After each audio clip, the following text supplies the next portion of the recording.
Hi, this is Fawn, and I'm glad you can join me. We're going to look at how we can add to, finish up, or do some extra details to a painting that you might not be happy with. So I did this the other day and didn't quite get done and feel like there's more that we could do. Maybe add a face, make her a little transparent, maybe do something fun at the bottom. So we'll just see where it goes. Okay, so I am using palette knives. It is a palette knife painting. I like these with the bend in them. Use the back of the knife. But it doesn't mean you can't use a brush. So I also have some small brushes for little details. Okay.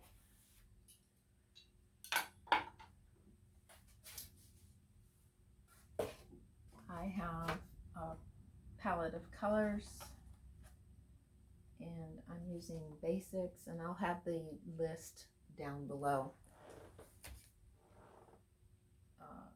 Basics is a brand I like. It's Liquitex, and a little better quality, better coverage. It's thicker than craft paints out of a little jar. It also comes in a tube. I just like these jars, so when I have leftover paint I can get it back in. So basically we're gonna stick with the cooler colors, a little bit of the pinks that you see in there, maybe a hint of green, any bright strong colors.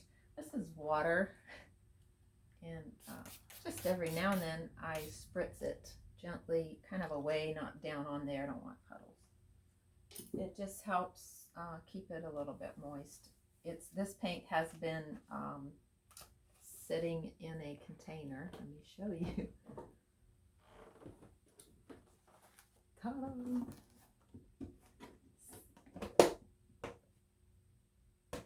And it'll keep a week, maybe a little longer if you missed it with some water. But if you can't save it in a container, try to put it back in the bottle or the jar. But sometimes that's hard to do if you don't have a nice big wide mouth jar. All right, so I have absolutely no plan. I am just showing up. I hope you are too, and we'll see where it goes. I'm thinking I really don't like this area. If I bring this cloud over, which is Naphthol Crimson with white, lots of white, and if I bring it right through her,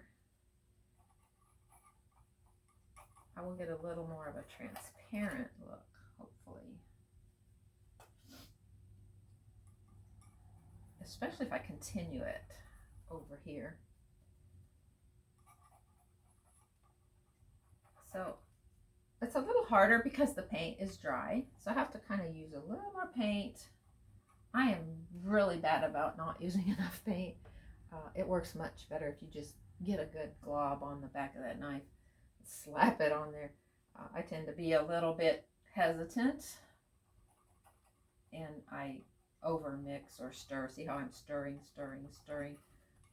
Not sure why. That's a habit of mine, but it is. So I have to really remind myself, add more paint, go back over it, thicker amounts, less blending, because if you blend less, you get these really cool mixtures patterns. So there we go. I'm trying to get it to kind of look like that one over there, and it's going to run right through here. And when I put the angel back in, I will leave some of that showing through, and she will just look a little more transparent, is the goal. Or you could leave the cloud in front of her if you like that effect too. It doesn't matter.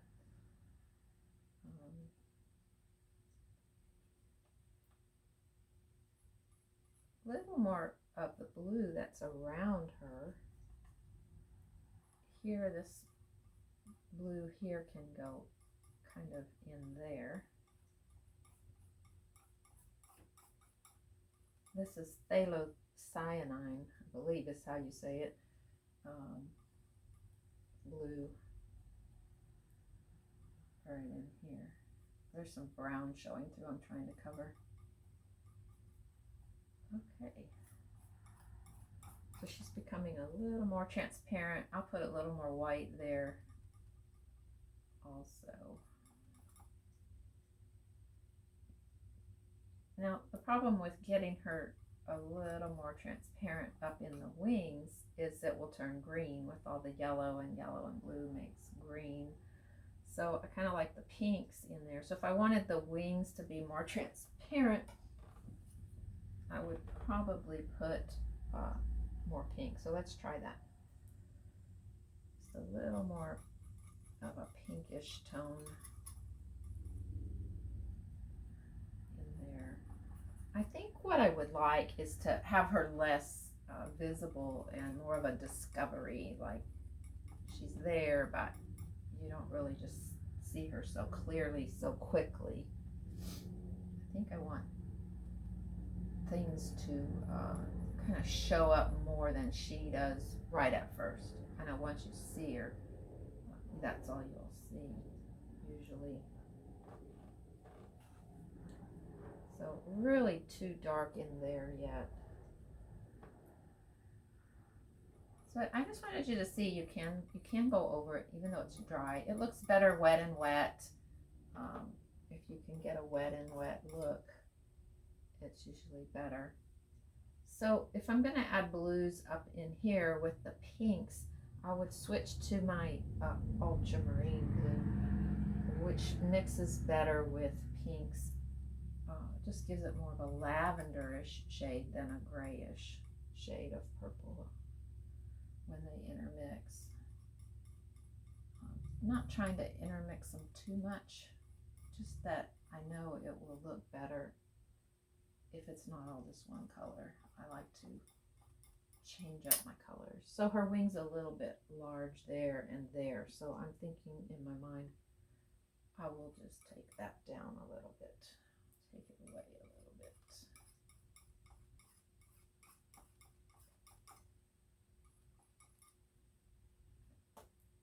Kind of pull off some of that. Not really pulling it off, but I'm covering it up.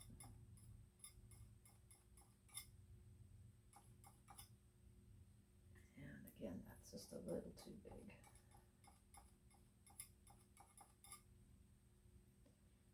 Okay, kind of like that better. I'm going to let that dry and do a little bit on her face and maybe the hair too. So I have like the tiniest brush you could ever see. This is an 18-aught, so it's like the smallest brush I could find, but I want to be able to get in here and just do a hint of the face. I'm not sure what color would look good. I'm going to start with orange and white and a touch of burnt umber.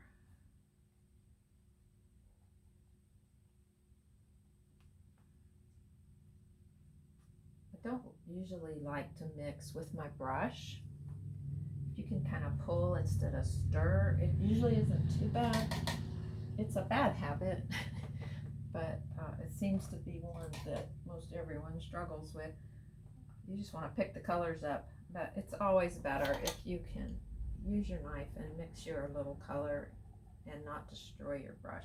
What happens when you mix with the brush is you get the paint pushed up into the bristles, up into the metal, and it can harden. It can harden in there and ruin your brush.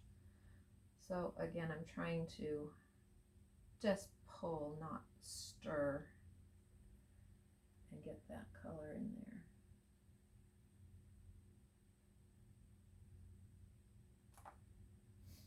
Just a tiny little indication. I have a little bit of a problem under her chin where I didn't cover the canvas, the board. It had tan or brown or something that I had put on there in my gesso when I primed it.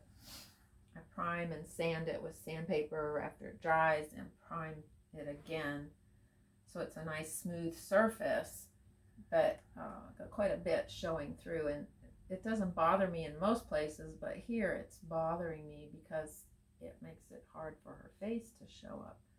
So I'm thinking I should take a little blue or this pinkish color and make that kind of go away a little better. Right in here. Hold my breath. Not sure that that helps, but okay. So now you can see her little face is showing up better.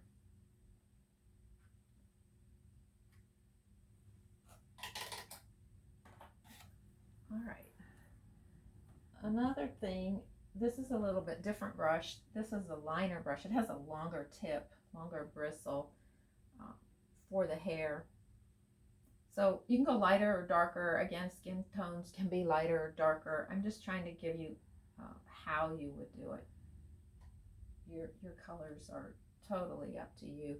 Again, I think a little bit of brown. I have pink hair, which I love that. When I see people that are brave that have pink hair and purple hair, I just love it. My husband thinks I'm way out there, but oh well. So I think just a hint of a few lines. Little details can make a big difference. And that's it. If I keep going and going, I'll lose that texture of the palette knife. So I don't want to overdo it. I don't want to get too much. But now this is dry, and I can come back and add a hint more. So I don't want to lose what I did, but I do want it to kind of blend in a little bit. Just barely touching and pulling. So she's still kind of transparent, but I haven't lost the texture and the effect of the texture. And I think her wings need a little hint of something.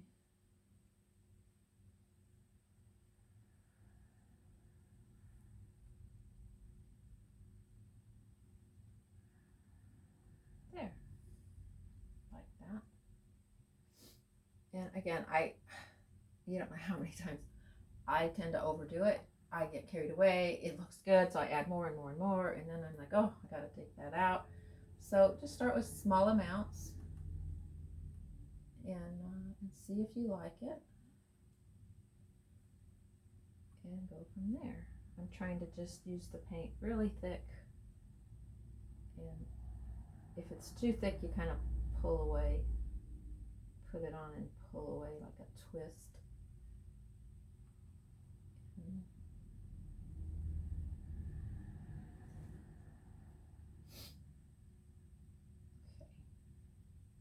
Go. Something in here bothers me, so I'll pick up my knife and just kind of touch that up to kind of match that a little better. I think right here.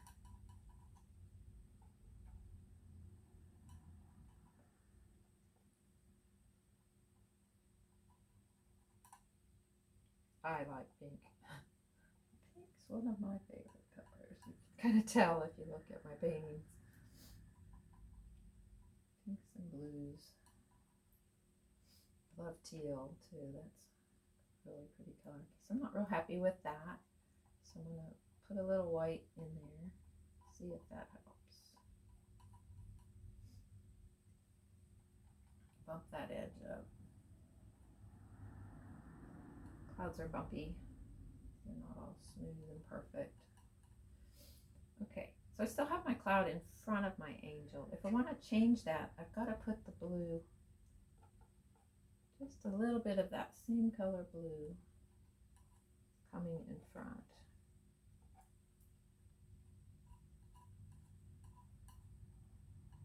So you can see I'm trying to leave some of the pink showing. And it's kind of hard to tell what's in front and what's behind, and that's what I want.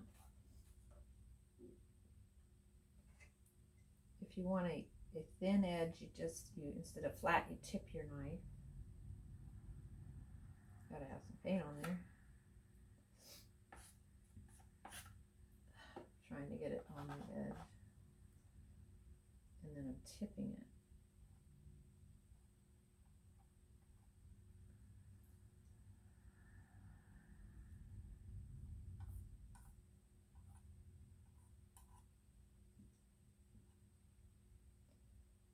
So something up in here needs a little brightening up.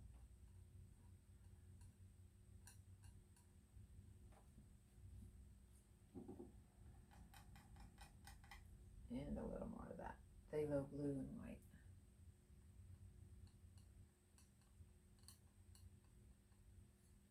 Again, I quickly get too much or overdo it, and then I have to go back. So, not liking that.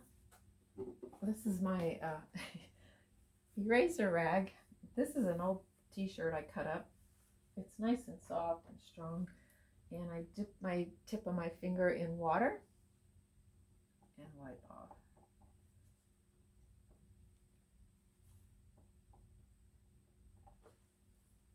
And I think I will go back to using my brush here. Big clump of paint was on there.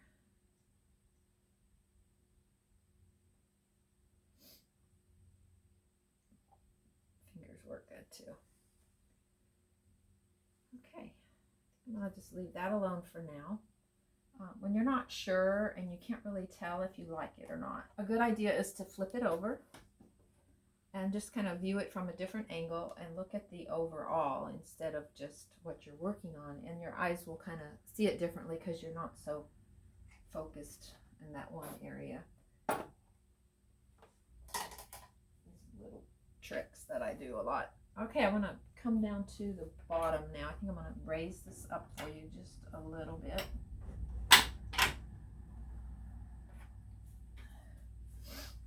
And see what we can come up with down here. I'm thinking I want some sand. So I have burnt umber and white here, and I'll probably throw some orange or pink into that. You can use it darker if you want.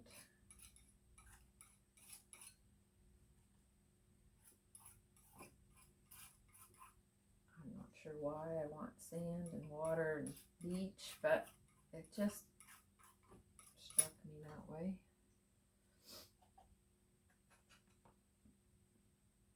Let's see if I want some orange or not. I like that. It's a little bit of cadmium orange and white with that brown.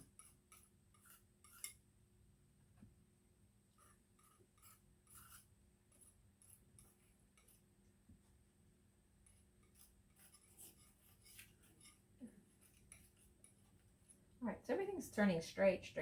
You might want to give it a little bit of an angle. That's always nice if things are not all lined up and straight. Gives it a better movement.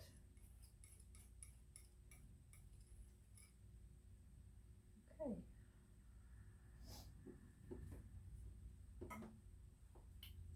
So somewhere back in here, I might want a little land. Little far away land, maybe a grayish tone, so a little blue and brown together back here.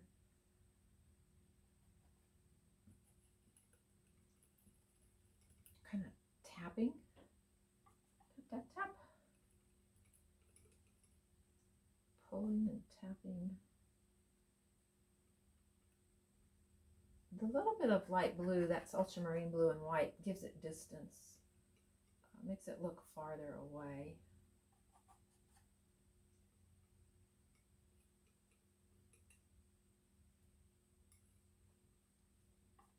And less white towards the bottom.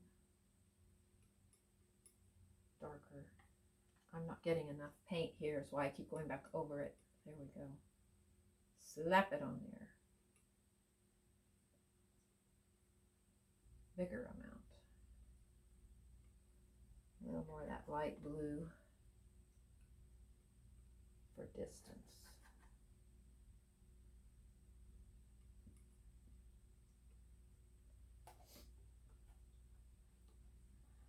I'm just getting back from it a little bit to look at it to see if I want to leave that or not. Lots more white now.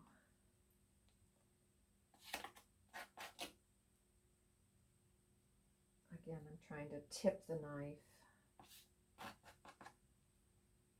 more of an angle.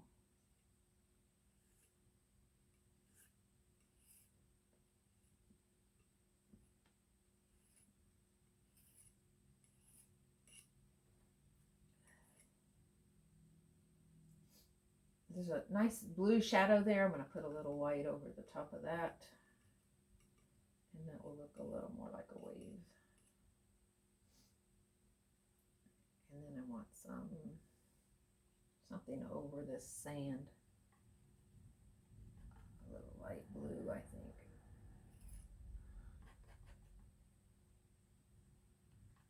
That will make it look like the water is transparent, coming over the sand. Hopefully, hopefully that's what it looks like. Sometimes after I get done and get away from it, I go, oh, that's not what it looks like. But hey, gotta start somewhere, right? Sometimes you can't get to that bottom edge. You just have to lift it up and hold it.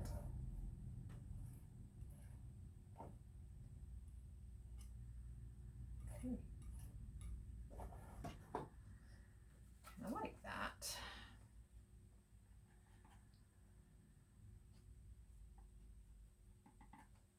So details take longer. The whole first half of the painting might go like really fast. You might get the whole thing in there and it looks good, and then you start details and it's like it takes forever.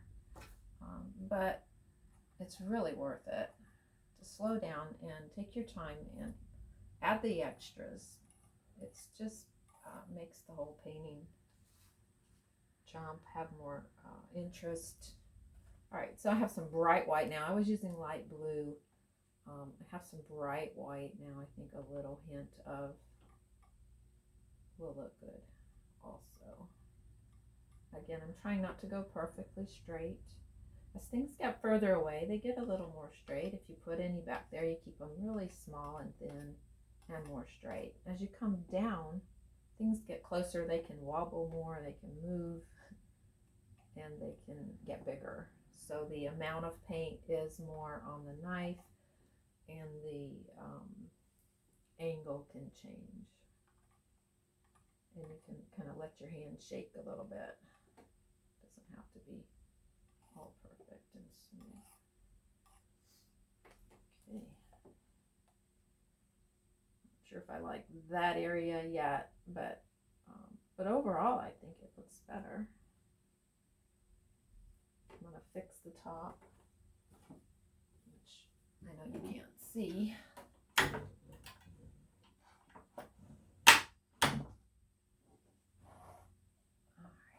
Hold on, let me check if that's in the right spot.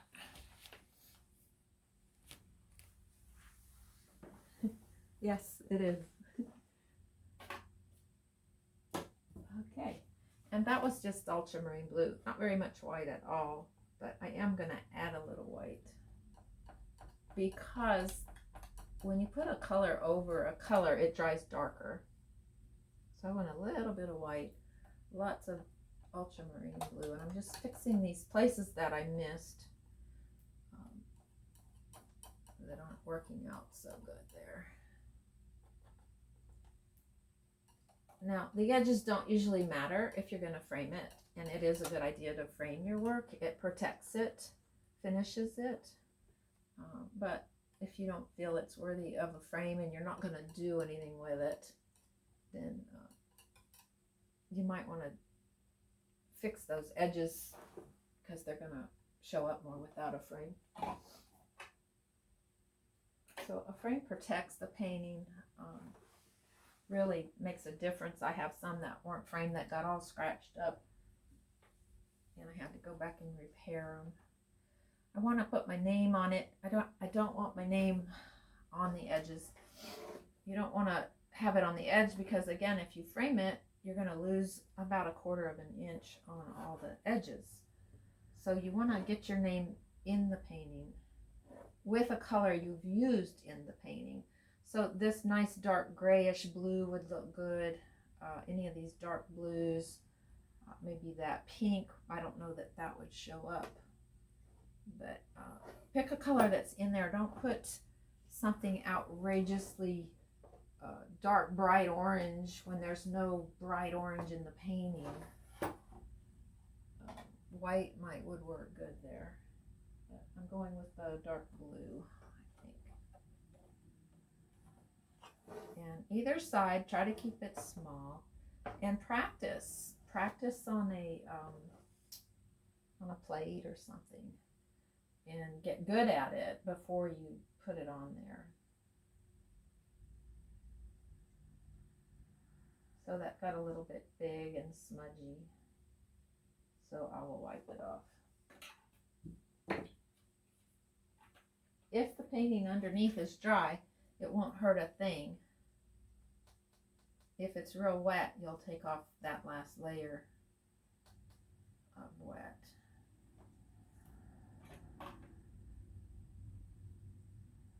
Try again. I have to lay it this way. My hand just isn't working that way. Sorry.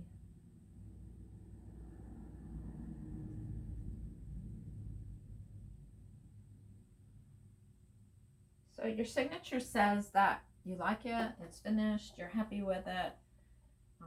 Just keep it simple, initials or first name or something. Put your information on the back. Put the year, your full name, all of that. If you're going to copyright it, you'll want to put the copyright symbol with first and last name, or at least your first initial and last name, copyright symbol, and the year. And then you're automatically protected by copyright laws if you don't want someone to copy your work. What that means is some people will make prints of it and make money off of your work, and that just kind of makes them a little hesitant to use your work if you have that on there. Okay, I think we're good for today. Thanks for joining me. Again, look below for links and for supplies that I use, and please leave comments or ask questions. Thanks, bye.